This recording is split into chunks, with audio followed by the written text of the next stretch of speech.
Visakha steel plant ప్రైవేటీకరణలో భాగంగానే కేంద్ర ఆర్థిక ప్యాకేజీని ప్రకటించిందని శాసన మండలి సభ్యులు బొత్స సత్యనారాయణ ఆరోపించారు. విశాఖలోని క్యాంపు కార్యాలయంలో జరిగిన మీడియా సమావేశంలో ఆయన పాల్గొన్నారు. ఈ సందర్భంగా బొత్స సత్యనారాయణ మాట్లాడుతూ స్టీల్ ప్లాంట్ ప్రైవేటీకరణ చేయాలని కేంద్ర మంత్రి కుమారస్వామి స్వయంగా చెప్పారని అన్నారు. ప్రధాని కేంద్ర మంత్రి Amit Shah, CM Chandrababu steel plant ప్రైవేటీకరణ జరగదని ఎందుకు చెప్పడం లేదని ప్రశ్నించారు. ఇచ్చే 11,000 కోట్లకు ఎన్నో షరతులు పెట్టారని, ప్యాకేజీ వెనుక ఏదో మతలబు ఉందని అనుమానం వ్యక్తం చేశారు. స్టీల్ ప్లాంట్ ను సెయిల్లో విలీనం చేయాలని, గనులు కేటాయించాలని ఆయన డిమాండ్ చేశారు. తిరుపతి ఘటనపై కోర్టులు సుమోటోగా కేసు నమోదు చేయాలని, అలాగే జ్యుడిషియల్ విచారణ జరిపించాలని ఆయన కోరారు. కేంద్ర ప్రభుత్వం ప్రకటించింది. మనందరికీ సెంటిమెంట్ తో కూడుకున్న అంశమైన విశాఖ ఉక్కు ఆంధ్ర హక్కు అనే నినాదం ఏదైతుందో దానికి సంబంధించిన విశాఖ ఉక్కు ఫ్యాక్టరీ గురించి ఏదైతే ఇప్పుడు సమస్య ఉందో, ప్రైవేటైజేషన్ చేస్తారనే ఒక అంశం ఏదైతే ఉందో ఆ నేపథ్యంలో ఆ ప్లాంట్కి కేంద్ర ప్రభుత్వం వచ్చి 11,000 కోట్ల రూపాయలు, సుమారు 11,000 కోట్ల రూపాయలని కేటాయింపు చేసాము, నిధులు ఇస్తున్నాము అనే అంశం వచ్చి తెర మీదకి వచ్చింది. కేంద్ర ప్రభుత్వం ప్రకటించింది. దానిపై పరిపరి అన్ని పార్టీల తాలూకా వారి అభిప్రాయాలు వరకున్నాయి, ఎవరి పార్టీ అభిప్రాయాలు వరకున్నాయి. మా పార్టీ అభిప్రాయాన్ని మొన్న మా పార్టీ అధ్యక్షుడు, మా విశాఖ జిల్లా పార్టీ అధ్యక్షుడు మా అమర్నాథ్ ఆయన చెప్పగానే చెప్పారు, ఇదేదో వేణీళ్ళలో చన్నీళ్ళలాగా ఉన్నదండి, కానీ దీని మీద మాకు చాలా అనుమానాలు ఉన్నాయి.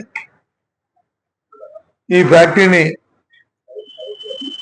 దివాలా తీస్తున్న ఈ సందర్భంలో నాకు కొందరు పెద్దలతో, మేధావులతో మాట్లాడినప్పుడు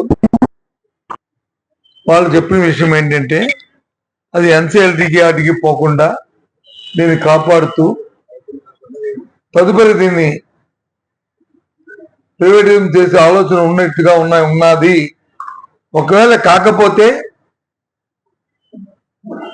నిన్న కాక మొన్నే ప్రధానమంత్రి గారు స్వయాన్న విశాఖపట్నం వచ్చినప్పుడు, ముఖ్యమంత్రి గారు ఆ వేదిక మీద ఉన్నప్పుడు, ఉప ముఖ్యమంత్రి గారు ఆ వేదిక మీద ఉన్నప్పుడు, కూటమి నాయకులందరూ ఉన్నప్పుడు వారు అడగడము, వీరు చెప్పడం అనేది జరిగే అంశం కదా. దానివల్ల మేలు మంచి జరిగితే చెప్పేవారు కదా. చెప్పలేదు కాబట్టి ఆ తర్వాత జరిగిన ఈ పరిమాణాలు చూస్తుంటే దీని మీద మాకు అనుమానాలు ఉన్నాయి. అందుకే మేధావులతో చర్చించాలని చెప్పి మా అధ్యక్షుడు మనం 3 రోజుల కింద చెప్పడం జరిగింది.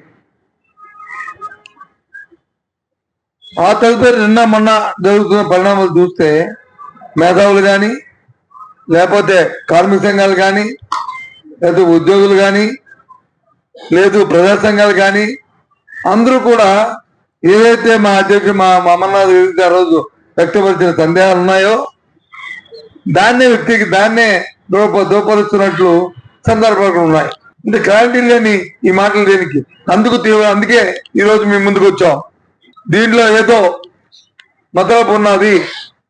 ఇది పూర్తిగా ఏదైతే విశాఖ స్టీల్ ప్లాంట్, విశాఖ ఉక్కు ఆంధ్ర హక్కు అనే నినాదం మీద ఉందో, మన సెంటిమెంట్స్ ఏవైతే ఉన్నాయో, ఈ ఉక్కు ఫ్యాక్టరీ మనుగడ కోసం ఈ ప్యాకేజీ కాదు.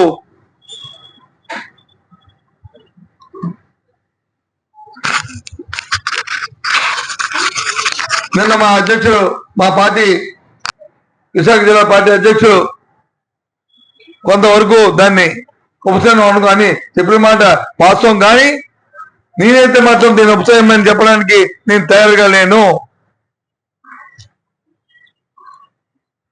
ఈ ప్రలోభ పెట్టి ఈ ప్రాంతాన్ని, ఈ రాష్ట్ర ప్రజలను మోసం చేసే భాగంలో భాగమని చెప్పని మా అభిప్రాయంగా తెలియజేస్తున్నాను.